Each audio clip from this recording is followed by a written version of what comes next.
Hello, I'm Phillip Stoten. I'm at Inside Flextronics in Columbia, South Carolina. I'm joined by Mike Conway. Mike, thanks for sitting down to chat. Great, it's a pleasure to be here. Thank you. I wanted to talk to you just about the bigger picture in the US with respect to Flextronics. What's new? What's going on? How's the whole US situation developing? Well, actually, the U.S. situation is developing quite well right now. As you know, there's been a lot of reshoring coming back into the States with the rising wages in China and throughout Asia and the rest of the world. A lot of our local and regional customers are looking for their operations and our operations to be adjacent to each other and supporting them here in the region.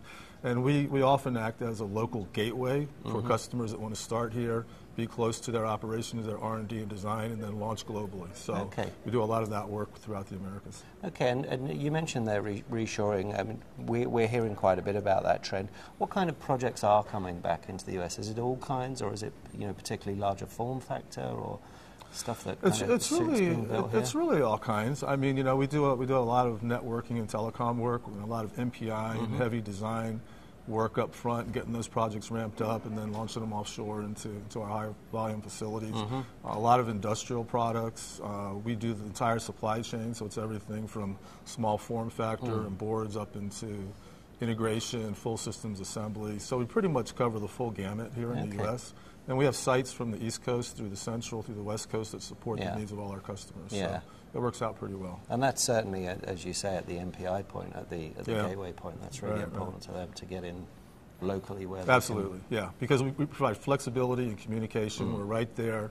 We can answer their calls. We can be down the street, visit with them. They come visit with us. And when you're trying to launch a product globally, and their engineers are here in the U.S., that distance and time just takes away a little bit from the communication.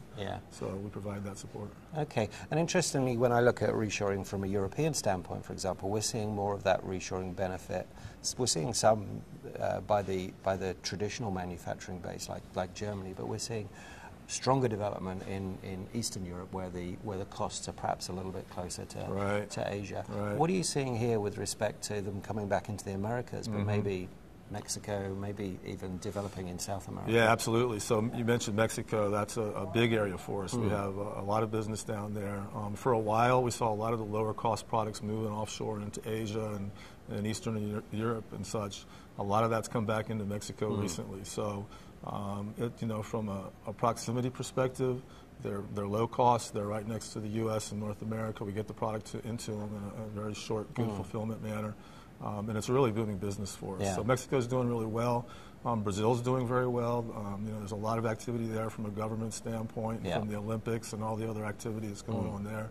So we're starting to ramp up in Brazil as well. So the whole region is doing quite well. Pretty well. And Mexico, in terms of being competitive, they seem to have done a good job of kind of allaying some of the fears they had about corruption, about issues like that were kind of holding them back and stopping them competing. Actually, I don't run into that very much these days with my customers and their customers. Mexico is well recognized as being a leading EMS and manufacturing hub within the Americas. And there's a great industry down there. If you go into Guadalajara, for example, in that whole region, even up into the border towns, Juarez is doing much better these days, right? And Monterrey and those areas. So we have a lot of capability. We do a lot of volume. Our customers are pretty pleased down there. And I expect that will continue to grow. And as wages rise in Asia. Wages are rising in Asia, and that gap comes down. And and you look at the lead time and the overall total cost of ownership for being in Latin America versus Asia, that gap's getting very close right now. Yeah, and it's understanding that broad cost rather than just the headline wage cost that's involved. Absolutely. Yeah. Fantastic. Well, Mike, thanks for your time. Great to chat to you. Great. Thank you very much. Enjoy the next couple of days. Okay. Thank you. Take care.